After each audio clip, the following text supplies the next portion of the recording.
Hi, everyone, and welcome to this worldofluciddreaming.com special event. We're going to talk today with myself and the others who are here talking about lucid dreaming. I'm Robert Waggoner, your host. I'm the author of two books on Lucid Dreaming Gateway to the Inner Self, and also Lucid Dreaming Plain and Simple with my co-author, Caroline McCready.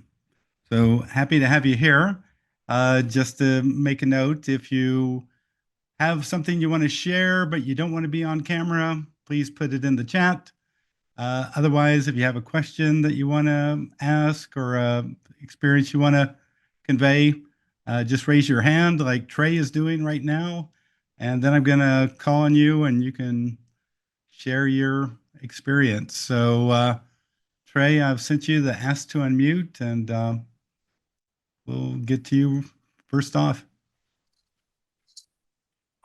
Thank you so much, Mr. Wagner, Mhm. and everyone. I really appreciate you. First off, I want to thank you for all of your help. I've been emailing you and messaging you, and you've been back and forth and been very, very helpful. Also, I want to thank you for all of your videos on YouTube. You have so many interviews. This really, really helped me. So the first question, it's very brief because I know it's a lot of people here. I I just have a question just in regards to I was listening to one of the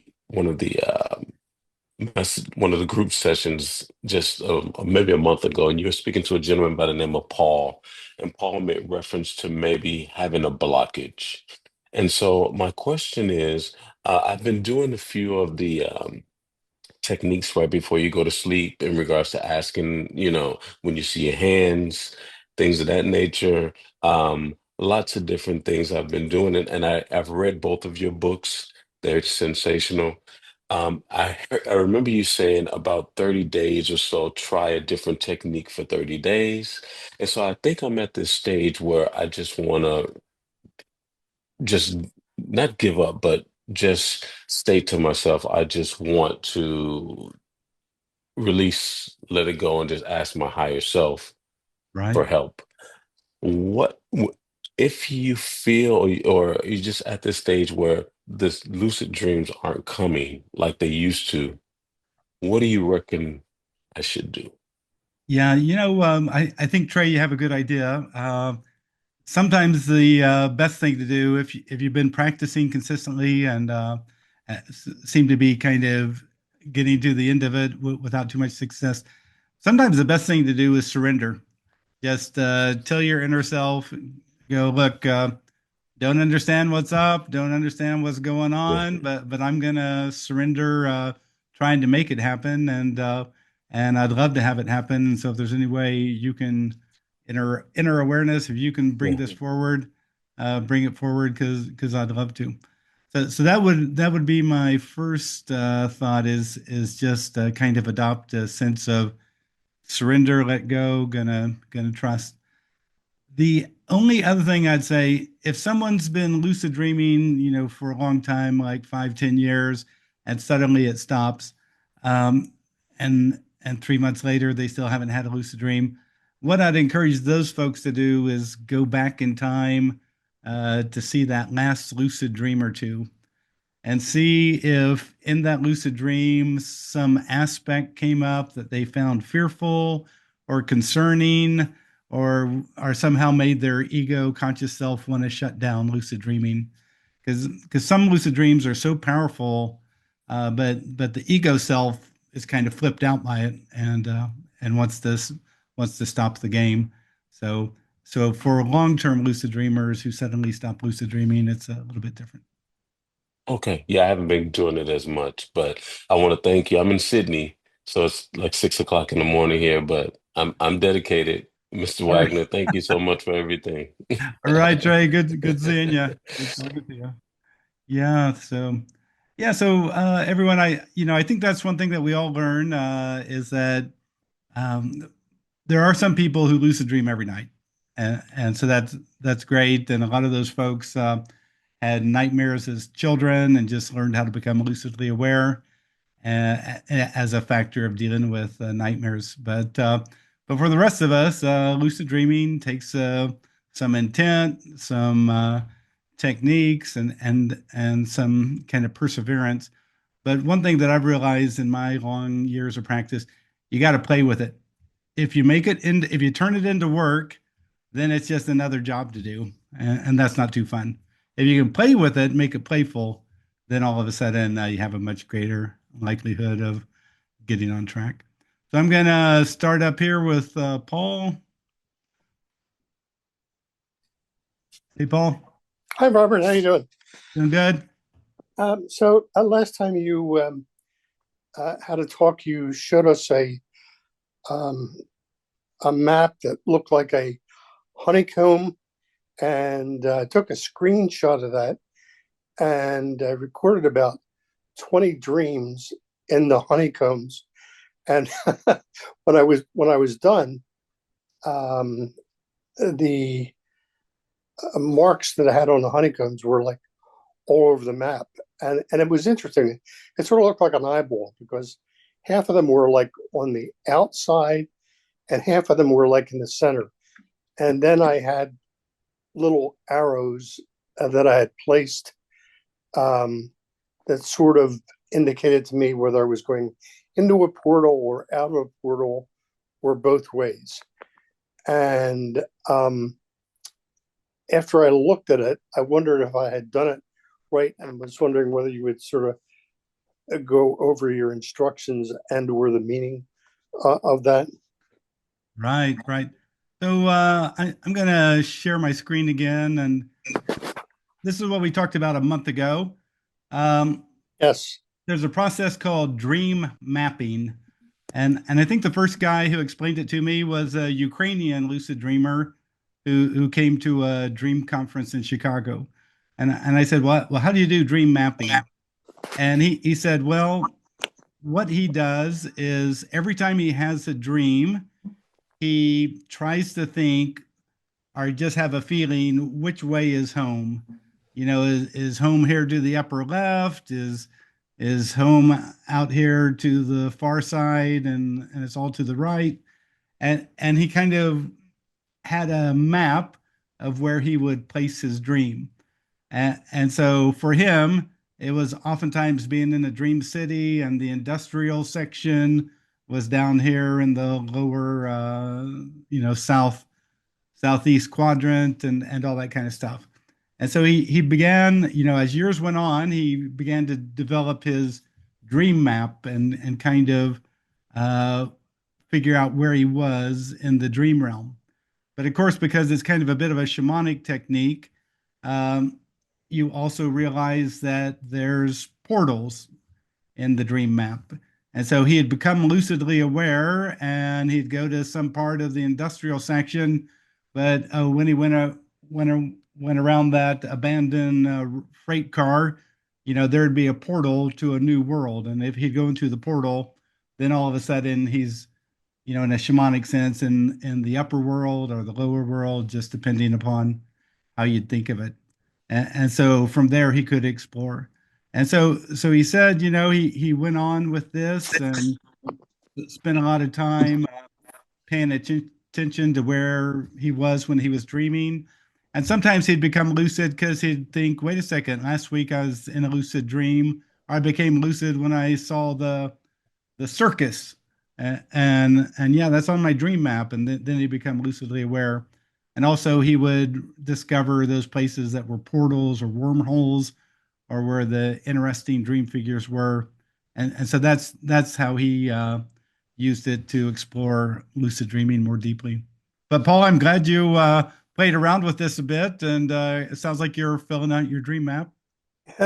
Sort of fun. Thank you for explaining that. Yeah. So, it, did you ever find that you ever returned to any places, or did it seem to vary? Um, I did not, but I have to confess that I didn't go back and review them as one should with a journal, and often we get sort of lazy about that. And maybe that's something I'll do this month. Great idea. Yeah, yeah, it's kind of one of those things. I think dream mapping, it might take a person 3, 4, 5, 6 months to kind of fill out the map completely. I would say one thing that I've noticed for myself personally is I'll dream about different parts of the country. And, like, oh, I found myself, in Minnesota. Oh, I found myself in Chicago. Oh, I found myself in New York City. And I think I have kind of symbolic connections with each of these areas. And oftentimes when I wake up in the morning, I think, boy, 3 times this past week or two, I've been in that same area. What's going on with the energy of that area in my waking life. So if Chicago's the city of hard work, what's going on in my waking life when it comes to hard work, and if New Hmm. York City is creativity and all that kind of stuff, what's going on in my life where I'm connecting with creativity. And so you can also use dream mapping in kind of a symbolic way as well, I think. But just kind of giving you an idea of how it was explained to me. Great. Thank you. Cool. Well, great. Thanks, Paul. And one thing I did want to thank everybody who has listened to this before, who would send in a lucid dream to our online magazine called the Lucid Dreaming Experience. Anyone can get it for free at luciddreamingmagazine.com. All you have to do is sign up. You can also read past issues as well. And we'll have our next one coming out here in a week or two. But one thing I was going to do while I wait for people to raise their hands or put a question in the chat is just read one woman's article that she sent us to put in the Lucid Dreaming Experience magazine. So it's by a woman, Leah Larwood, in the UK, and and her article is titled "Embracing the Golden Shadow." So I'm just going to read this really quick, just so people get a sense of how beautiful lucid dreaming can be. Around 5 years ago, I had to give a talk on lucid dreaming in London. It was just a group of about 20 friendly people I was training with at the time, but I had the most crippling public speaking phobia.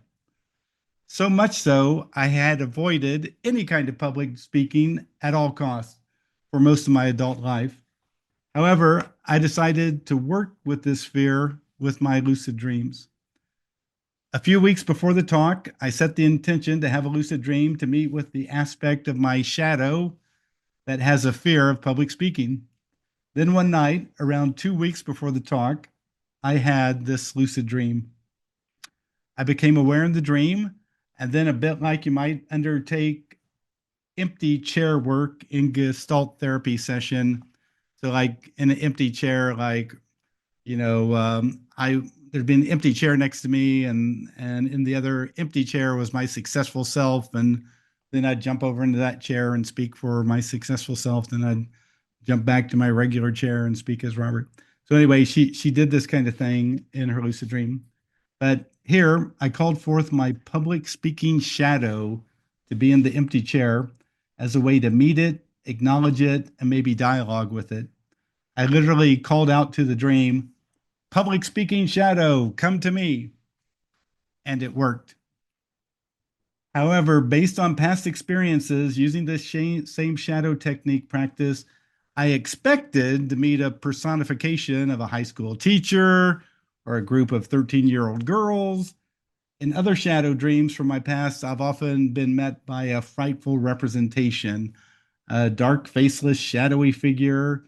And of course, that's when you know you're eye to eye with your shadow in a dream, right?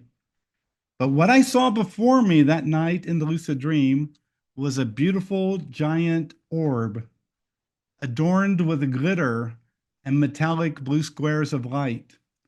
It looked as though it could be a doorway leading somewhere. Yes, I was a bit fearful of it because it looked so special, magical, surely too great for me. I instantly recognized it for what it was: my potential, my golden shadow. One of my lucid dreaming teachers, Charlie Morley, always encourages us to accept and embrace our shadow aspects we encounter or call forth in lucid dreams. To hug our inner demons as a metaphorical way of accepting your shadow aspect in the lucid dreaming space and as a way to integrate and process these aspects you've previously denied. So, what did I do in this lucid dream? I took it a bit literally. I leaned over rather awkwardly to this door like shaped orb made of iridescent light and sparkles and gave it a hug. In hindsight, I probably should have just walked through it. It was a door after all. However, it worked. The door sort of dissolved and this magnificent light became part of me.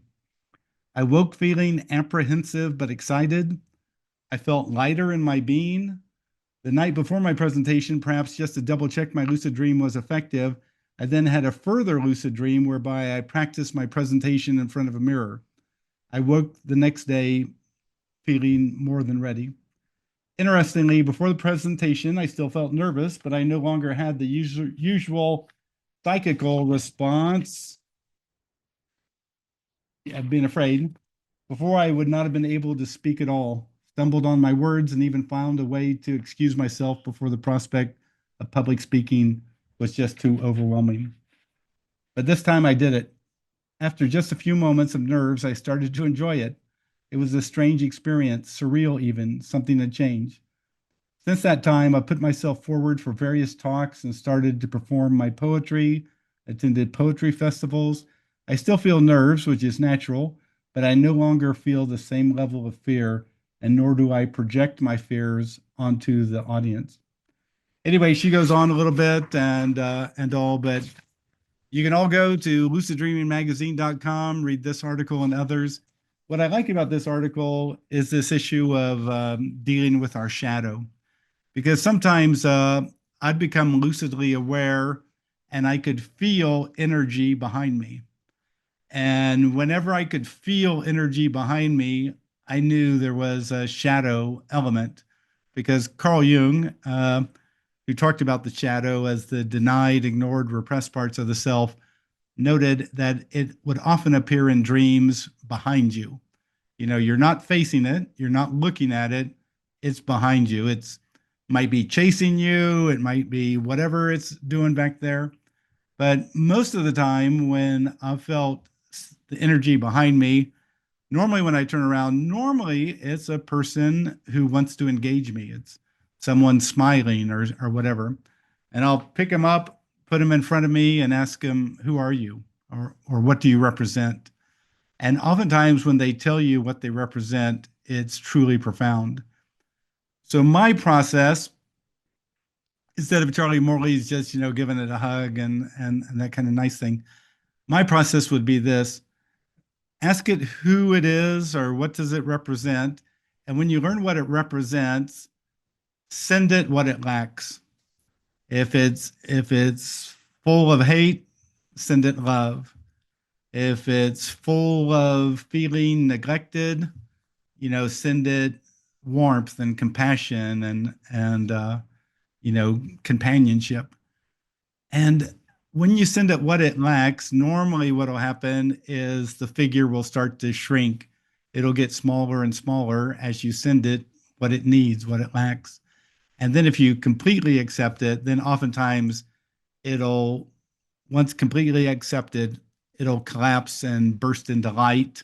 And oftentimes that light will come back to you because after all, you're the projector of that mental energy. So anyway, that's how I work with shadows and lucid dreams. It's great to see, just like Leah Larwood wrote in that article, that resolving it in the lucid dream then results in a change in waking reality. And so it's just not like, oh, I had a lucid dream victory. Now you had a lucid dream victory, plus you had a waking reality victory, because now your fear of public speaking has basically disappeared. You don't run away and all that kind of stuff. So that's what I would encourage people to think about. And that's why my friend Lucy Gillis and I create this magazine. We want people to share their stories so that other people get how to approach lucid dreams, how to benefit from lucid dreams, how to see that things that occur in lucid dreams actually affect the physical self, and you move on from there. So I'm going to go down to the chat now. So Trey asked in the chat that in my book, I think my first book, Lucid Dreaming: Gateway to the Inner Self, I bring up the idea that there's levels of lucidity, and that's something that I think is important for lucid dreamers to understand, because sometimes in those early years I'd become lucid and then I would lose lucidity. So you could see that you made it to lucidity, but then after you wandered around for 3 minutes, then you lost lucidity and returned to regular dreaming. But sometimes, like my friend Ed Kellogg mentioned, sometimes you have what a person could call levels of lucidity. And Ed came up with a whole system of looking at levels. And so I'm trying to find the part in the book. Oh, here we go. 50%. Anyway, so here's basically Ed had a system of, you could be pre-lucid, or you could be sub-lucid, or you could be semi-lucid, and then you could be lucid. So lucid, of course, means that you realize within the dream that you're dreaming. But a sub-lucid dream, it might be like, I find myself at the dining table and there's Uncle Joe. And I realize that Uncle Joe passed away 5 years ago. So probably this is a dream, but Uncle Joe wants the mashed potatoes, and so I pass him the mashed potatoes. So you have kind of a sub-lucid, you kind of like, oh, this is weird. He's dead, but he's here. And this might be a dream, but I'm just going to go along with it. And so there you see a person who hasn't fully become lucid. They haven't realized, wait a second, this is a dream. I'm dreaming this. So lucidity would be that. And then Ed talked about higher levels of lucidity, like what Trey mentions in the chat, super lucid. And so think of this. Let's say you become lucid tonight. Try this. You become lucid tonight, and then ask yourself, what is my full name? You'll be surprised. Sometimes you might remember, oh, yeah, I remember my first name, but what's my last name? Oh, yeah. Oh, now I remember that. And my middle name? Gosh. And sometimes it takes a while. Or what's my, for people who live in America, my social security number? And then you have to sit there and think, gosh, what is that rascal? And so that's kind of your lucid awareness, kind of, it's a dream, but your memory function isn't profoundly great. Your sense of energy and intent, it's okay, but it's not super great. So Ed would bring up that on occasion he'd have super lucid dreams. And in those super lucid dreams, he had a profound clarity of mind. He could recall his name, his phone number, his everything. He could recall his intent of what he wanted to achieve in that lucid dream. He could feel the energy of that intent, and kind of like he was connected with the power of his inner awareness. And that made kind of a super lucid feeling that there was nothing stopping him, just absolutely nothing completely stopping him. So that's kind of a level of super lucidity, as Ed would talk about it. But again, there's levels of lucidity. Think about it during the day. Sometimes in the morning, hey, I have ideas coming to me. I can type out stuff and it just shoots out of me. But then 3 or 4 o'clock in the afternoon, I'm aware, I'm looking around, I know I'm there, I can look outside and all, but you know, I'm not nearly as aware as I was at 9 a.m. in the morning. It's kind of like, well, just writing a simple letter at that moment becomes difficult, or focusing my mind on an issue. It's just like, man, it's all fuzzy and clouded. So what I'm trying to get across there is that even during the day, our awareness fluctuates. It changes throughout the day if we mindfully observe how we function, how our cognitive processes function, how our mind works. That at certain points we're super aware, and at other points we aren't. But also, awareness can be psychologically kind of based upon what's going on in that moment. Like, I think I've mentioned this before. I realized the psychological nature of time one day. I was out with some friends after work, and one of my friends had a convertible, an MG, and I was sitting on the back hump, so basically on the back of the car with a couple of others. And I think the car had so much weight on it that when we went on a dirt road that was sandy, as we took the first corner, my friend's rear of his car slid off into the ditch. And that's where we hit a bump. And the three of us sitting on the back of the convertible, we shot up into the air. And in that moment, everything slowed down. I could see that I was flying through the air, and I could see that I was headed towards a barbed wire fence across the ditch. But time just went so slowly, and I was so acutely, kind of super lucidly aware. I could think my thoughts. I could think, oh, yeah, this barbed wire might not be the most fun experience ever. And I'm sailing towards it. No way I'm going to stop this from happening. And I can remember all those thoughts as I was moving through space. And thankfully, I, I did get some stitches from that experience, but everyone survived. No one was hurt and all.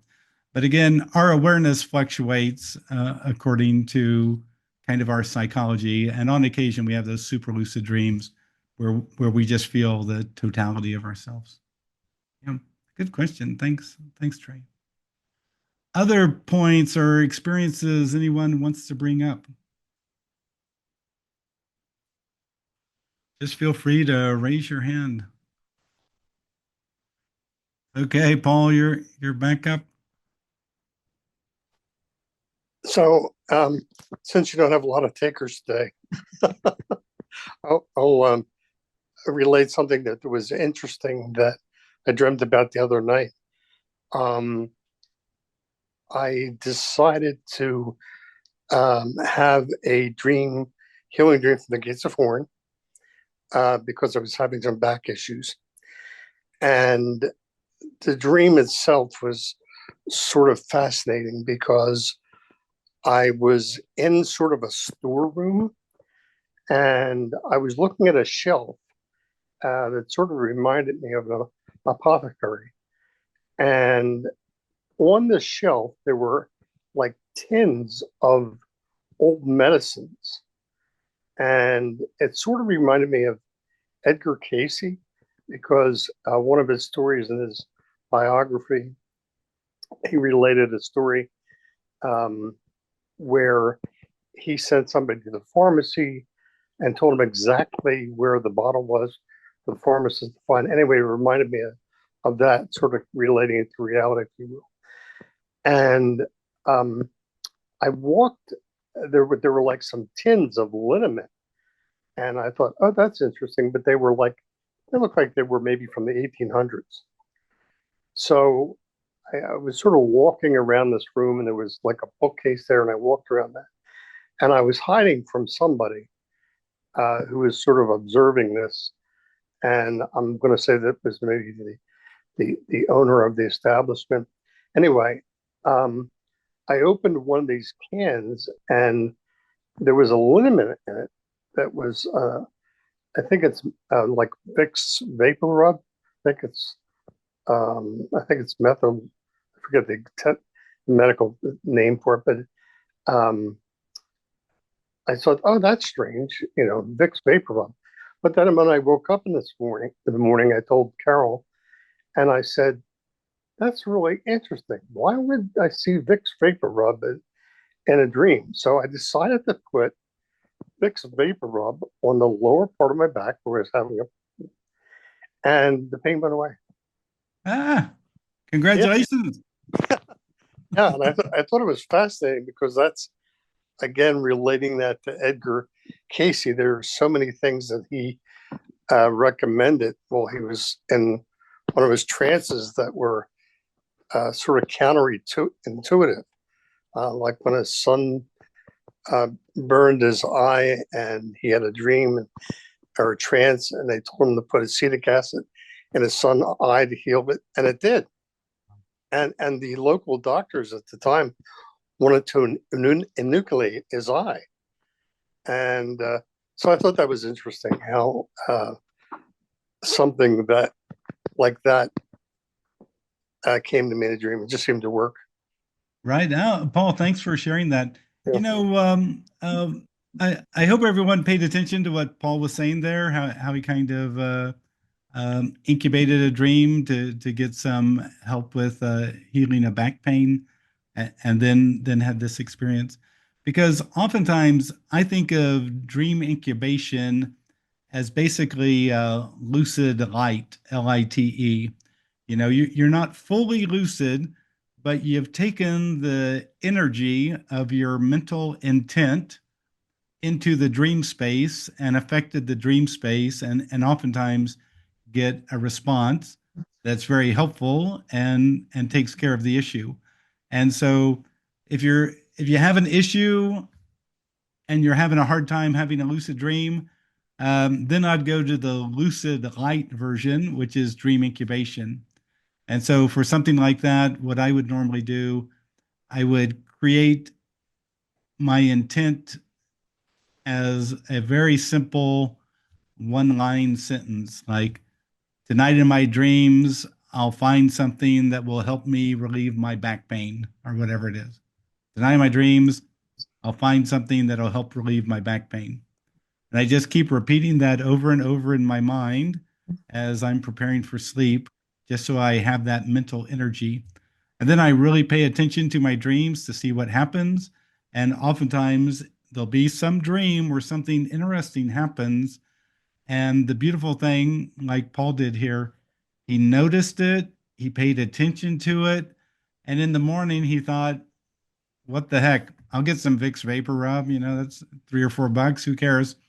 And then give it a try and see what happened. I was doing an online class somewhere else, and I was just encouraging people, just try dream incubation. See how you can connect with the wisdom of your dreaming awareness. And so one woman, her dream incubation was, tonight in my dream, show me something simple that will improve my health. Tonight in my dream, show me something simple that will improve my health. And she said, what happened? She was in the dream, and there was her mug that she would normally have coffee in every morning. But she looked in it, and instead of coffee, there was this red liquid. And in the dream, she was kind of surprised, but she went ahead and drank it. That's her normal way. And so in the morning, when she woke up, she thought, was that like, red hibiscus tea or something? And so she went and got some red hibiscus tea. And instead of drinking coffee in the morning, she began to drink red hibiscus tea. And she said immediately her stomach troubles went away. And so, again, on an inner level, on a deeper level, we can contact that wisdom, that insight of our unconscious mind, our inner awareness, if we can just do this dream incubation, which again is lucid light. So hope everyone gives that a try. And now we'll go to Trey. So, hey, Thanks, Trey. thanks again, Mr. Wagner. I see, I don't want to take much time, but I No, see no, that no no one's worries. talking. So the question that I have for you, a fascinating thing that you talked about in your book, when you made reference to the critically examining perceived reality technique. After reading the Seth material, which is something that I read before and I think is fascinating, everybody should read, that got you up to 30 lucid dreams a night. And I know you speak about this a lot. I just wanted to see if you could just talk about that just once again about because I'm doing that, but I'm still not awaking in the dream. Yeah. I'm critically aware and I'm looking, oh, okay, that was interesting. Well, and then understanding, well, what beliefs, ideas do I have that make that happen in my life? But I'll have a dream about, I don't know, a rapper because I'm a hairstylist and I'm cutting his hair. And then after I wake up, I'm thinking, oh my God, why would Jay-Z be in my dream? And I'm thinking, oh my God, why didn't I wake up? And then I kind of hit myself like, why didn't I see that when it happened? So if you can just kind of expound on Yeah. if that's not translating, what do you do? Right. Thank you. Yeah. So thanks, Trey. So just to kind of get everyone up to speed, I've been a lucid dreamer for a long time, and I kept seeing that I kept trying to increase the number of lucid dreams I'd have each month. And then, probably, I don't know, 7, 8 years into lucid dreaming, I kind of created a technique after reading the Jane Roberts, Seth Material books. But here was my mindfulness technique that resulted in me having up to 30 lucid dreams a month. Basically, it was this. I began to think that a dream is a mental creation, and a lucid dream is a mental creation. But what if Jane Roberts and the Seth material was right, that our waking life is also a mental creation, and we attract to us things that we believe or expect. We attract to us events in our life that are somehow connected with our mindset, to our thought processes and ideas and expectations and beliefs and things. And so what I began to do throughout the day, whenever I'd find myself in an odd situation or seeing something unusual, I'd ask myself, okay, that's unusual. So, what beliefs, ideas, emotions, experiences do I have that's attracting that into my life? Why am I creating or helping to be part of this mental event? And I'd really sit there and try to think about it, like why am I connecting with this? So I kept doing that day after day after day after day. And then what happened at some point, and this is why it might take a person 2 or 3 or 4 or 5 weeks of doing this consistently, Mhm. suddenly in my dreams, something would happen. And I'd stop and think, what beliefs, ideas, emotions, expectations do I have that brought that into my experience? And then I'd go, oh crap, that was just way too crazy. This has to be a dream, like seeing something weird like the Queen of England walk by or something like that. So so once that started happening, I began to get lucid just every other night I'd get lucid. Some nights I'd get lucid 2 times, sometimes I get lucid 3 times. But I was getting up to basically 30 lucid dreams a month. So Amazing. so again, this is a mindfulness technique, and it kind of connects to an idea in psychology called continuity theory.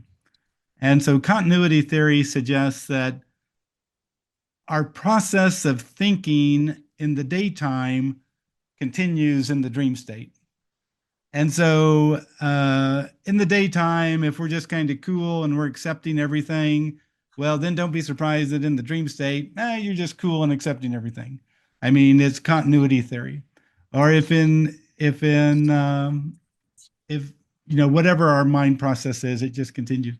So when I began to change my mind, where I really began to examine strange events in the waking state and how they connected with me, then I began to do the same thing in the dream state, and I'd become lucidly aware when I'd realize, oh, that's too weird.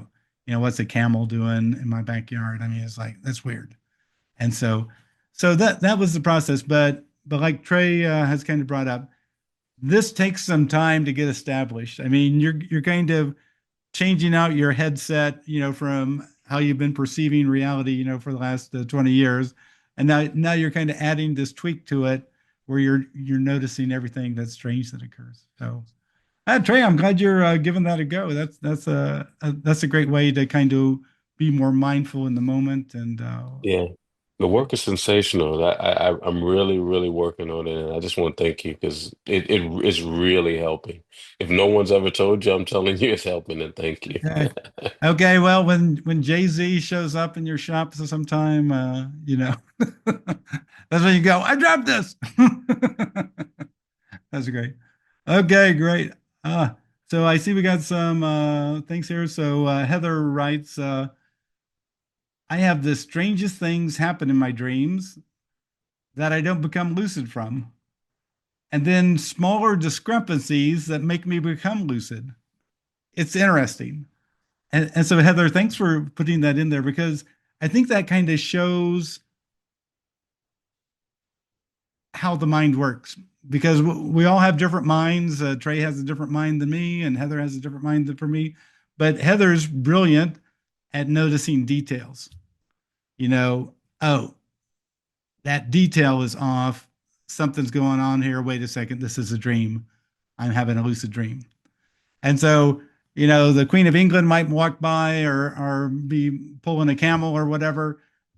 Whatever. I can accept that. Oh, but look at this. Wait a second. That pattern on that fabric there isn't right. Wait a second. This is a dream. No one would make fabric that had that kind of detail off. And so it is interesting how sometimes big things help us become lucidly aware. Sometimes little things help us become lucidly aware, but oftentimes it's kind of connected to the nature of our mind and how we approach things. Thanks for bringing that up, Heather. What one other thing I noticed, in my many years of lucid dreaming here, I kind of got into a stage of noticing light, like we all have, light around us. And I began to notice how light would reflect off of wood or metal or rocks or grass or whatever. And I really became kind of enamored of light during the day. But then, I'd be walking, I thought it was reality, and then I'd notice, boy, the light is weird on that metal in that elevator there. And then I'd look around and think, elevator, where am I? And I'd become lucidly aware. So again, we have these habits of perception that if we get into them deep enough, kind of like Heather has mentioned, and begin to notice the details, then will help us become lucidly aware. So, so Trey, I don't know. I'm gonna don't know if your hand was up or anyway. So now we're going to go to Raphael. Okay, Raphael, go for it. Hey, hello, Robert. It's dream come true to see you, actually. Such All right. warm, feeling in the heart. I don't know if we can ask any question that we wish to over here right now with you. Yeah, go for it. All right, thank you so much. So, I am such a big fan, and I so much, to have the contact with our awareness behind the dream, as you call it in your own book. And it is happening sometimes because of my intention, and sometimes it's just showing up for no apparent reason, but I hear the voice, or I have clear sign, what is the meaning of the situation that I have when I'm lucid, that I would normally have no clue that's the reason. So I'm interested, in that idea so much, after so many years, if you can maybe add anything or any sort of tips, or how that journey evolved also for you, or anything, I would love to establish even more connection with it, have more, possibility to tap into, that full of humor sense of, broad beingness that is speaking to through that situations. Yeah. So thanks, Raphael. And just to let everyone know, one reason I call my first book Lucid Dreaming Gateway to the Inner Self is that I feel that in lucid dreams, we can contact our larger awareness or basically, I think what psychologists would call an inner self. And the way it came about, it was 10 years into lucid dreaming. So this is around 1985. I was part of a Lucid Dream Explorers group. Every month we had a goal to achieve. And so this went on for 3 years. And this really helped my lucid dreaming because I learned how to approach goals and wake up immediately after I complete them to write them down. But that month in 1985, it was find out what the dream figures represent in your lucid dream. And so I became lucidly aware, followed a woman into an office. Now there's 3 women dream figures there and a guy in a 3-piece suit. And I walked up to the man and I said, excuse me, what do you represent? And I was so expecting the gentleman just to tell me what he represented, you know. But instead, a voice from above him boomed out a partial response. And it said, the acquired characteristics. And I thought, what? And I looked up and I said, the acquired characteristics of what? And then it boomed out the full response of what this gentleman represented. Okay, that made sense. And so I decided, I completed my goal. So I decided to wake up and write it down before I forgot. In the morning, I thought, wait a second. Why did the dream figure not respond? Why did this non-visible thing respond? And is there an awareness behind the dream? Can you contact your unconscious mind by asking questions in the dream state? And so Raphael and a lot of others have read my book and practiced this on their own and realized that on certain times you get a definite response. Sometimes it's auditory, a spoken response, and sometimes it's a visual response. If you make a request like show me my life as if it was a painting.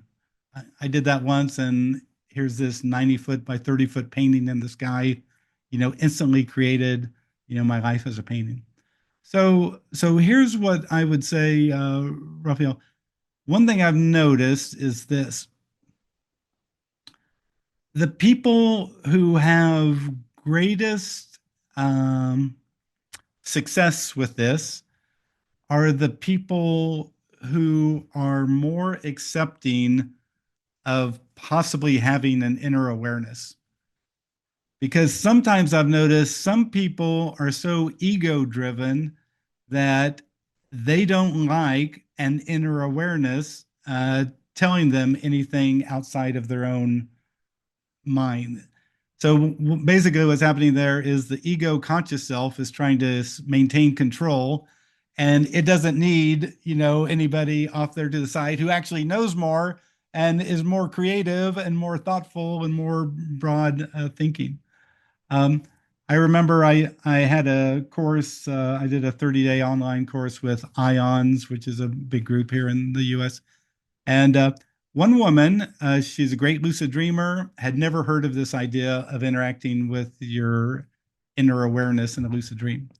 And so she told the course that this is what happened to her because she had never heard about it before. So she became lucid and she decided that she was going to investigate this. So she shouted out, I just said, look up and shout out your request. She said, hey, dream, tell me how to get on with my ex-husband. He's a real asshole. And suddenly this larger awareness responded, you should reconcile with him. And that really pissed her off. And she shouted out, reconcile with him? Are you crazy? He's a blah, blah, blah, blah, blah asshole. Why should I do that? And then she heard the inner self respond, he will be the only one who will take care of you when you get to that time near death. And she said, suddenly she saw kind of like off to the side, here she was in a hospital bed, and here her ex-husband is there, taking care of her and helping her. And she goes, don't you get it? I hate him. He's a total a-hole. How do I know this is real? Show me something tomorrow that will occur so I can see whether or not this is real. And she said, suddenly, she sees this smashed up silver SUV car in a ditch. And she thinks, what? What? And anyway, so she wakes up and writes down the lucid dream. And then about an hour later, she turns on the TV and Tiger Woods has crashed his car in Southern California. And she said it was the same exact image as what she saw in the lucid dream.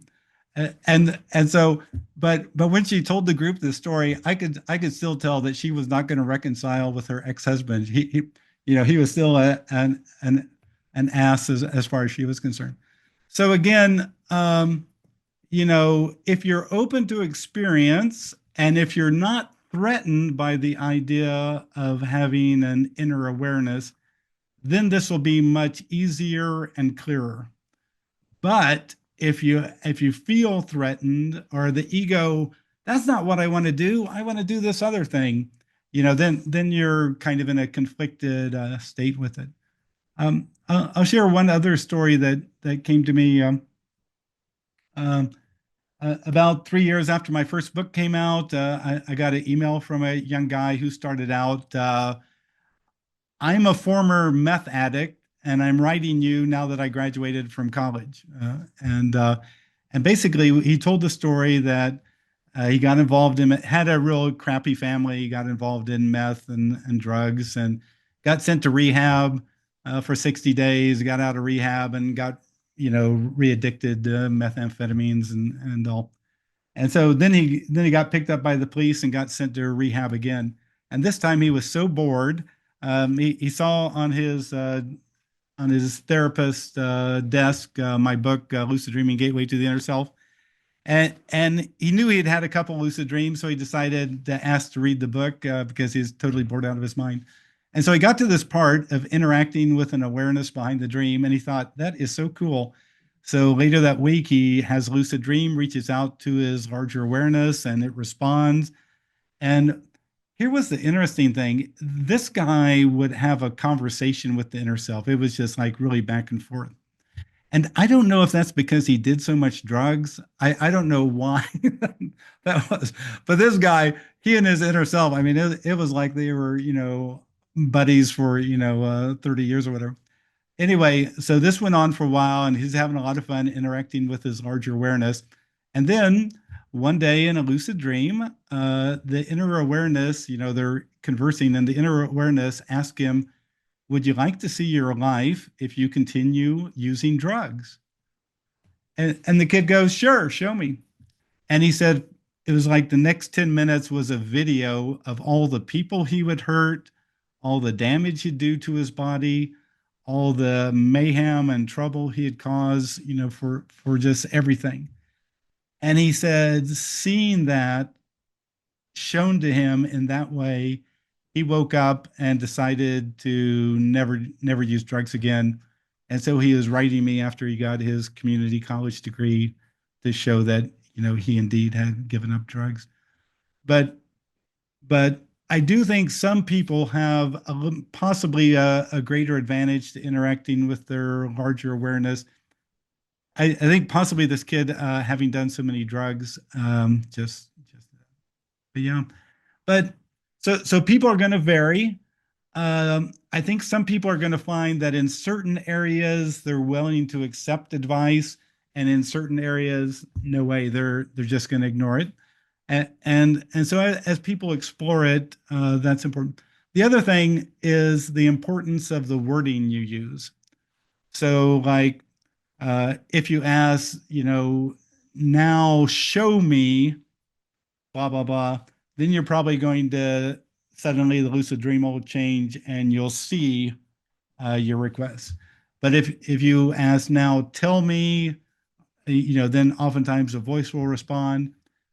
Sometimes you can ask to experience a concept, like even a spiritual concept or a psychological concept. Now let me experience that. And boom, everything will change and you'll be having the strangest feelings. I mean, you'll just be going, oh my God, this is so strange. Like one time I asked, now let me experience the energy of the universe. And suddenly it was like the dream opened up and this brilliant light is shooting right into me. And after about a minute, I had to say, stop, stop. I can't take it anymore. So, so again, it's interesting how you ask to it. Let me feel it. Let me hear it. Let me see it.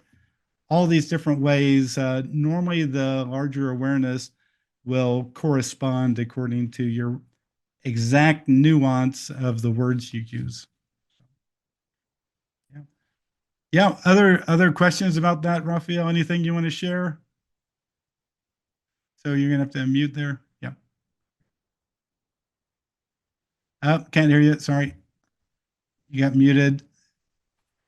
Okay, now you're good. All right, right now. Thank you so much. That was so beautiful, and only just one follow-up. I do feel maybe it's not because I also was taking so many drugs in my life, but somehow I also established that kind of connection, I guess, Oh, But is it do you feel like you have a pretty good connection? I think so. It is happening very similar, I guess, to what you said, that, sometimes I do feel there is some experiences. I even wonder, what is the meaning without expressing anything. And, the voice is responding, or, I do feel that, especially when I try to avoid something, or I try to change something, or, took another path, there is this guidance system, I guess, that is, showing me what will be the most beneficial, I guess. And, it is kind of like dialogue. I mean, not only with the words, as you just beautifully describe it, isn't it? It's more like, I feel that something is watching me from, some better perspective, and, maybe not influencing everything, but is right there when the time is right. I do feel, but there is this kind of feeling with it. Right. Yeah, and I think you've brought up a good point there that sometimes just thinking about an issue, we don't even really express it, but we have this curiosity like, oh, I wonder whatever, and we're thinking it in our head, and then suddenly the voice responds or something appears in response. I think it kind of shows how we're kind of basically always connected to this inner awareness and that sort of thing. I did want to say this too to folks that another aspect of this inner awareness is I think the more we interact with it in the lucid dream state, we don't realize it at the time, but we're actually developing our intuitional connection with our larger knowing in the waking state. And like I've told this story before to folks about one day, I don't know, probably 15 years ago, I was meditating in the middle of the afternoon and I got down really deep and I could feel my inner awareness even though I knew I'm in my home, I'm sitting in my chair, my favorite chair, and it's 2 o'clock in the afternoon, I could feel my inner awareness just like it was lucid dream. And so I reached out to my inner awareness, and I said, "Hey, inner awareness, what do you have to say to me?" And I heard just as clearly as you and I talking. We want you to send $10,000 to your friend Paul back in your hometown. And I thought, what? And I immediately came out of the meditation. And so I thought, boy, that was so weird. That was so strange. And next day I'm meditating again. I get down really deep, and now I can feel the energy of my inner awareness, plus the energy of my friend Paul's deceased mother. And I reach out and say, "Hey, inner awareness, what do you have to say to me?" And it says, once again, we want you to send $10,000 to your friend Paul and back in your hometown. And I thought, oh my God, this happened twice in a row. So I told my wife about it. She said, "Well, let's send Paul a check for $1,000 and just, Paul, we're your good friends. We'll help you out if you ever need help." And we sent it. And as soon as he got it, he picked up the phone, called us, and at first I couldn't understand him. He's so emotional. And he told us that we didn't realize this, but a week earlier, he'd gone to his mom's gravesite and yelled at it. If somebody didn't help him, he was going to kill himself. And I said, "Paul, what's going on?" And he said his father had slipped in the bathroom and broke his hip about 2 months ago. And now his dad was still in the nursing home where they said they would teach him how to walk, but he was never going to learn how to walk because they just weren't giving him enough attention. And so I said, "Well, Paul, what do you need $10,000 for?" He said, "I want to build a disabled bathroom in my house and I'll have my father come and live with me. And I said, "Oh my God, you really want to do that?" And he goes, "Oh yeah." And so we sent him the money. He built the disabled bathroom in his house. His dad came and lived with him for 6.5 years. It was the most amazing thing. So, so again, what I'm trying to get to here is all of us have a connection to an inner awareness. And when we begin to interact with it more in the lucid dream state, and we also see how creative it is, how wise it is, how broad-minded it is, and also how caring it is. It actually cares about each of us. Uh, Once we begin to realize that, we might begin to notice in the waking state that we have more intuitional information coming to us. But we all have free will, and so we can ignore it, like, forget that, or that's crazy, that's just my imagination.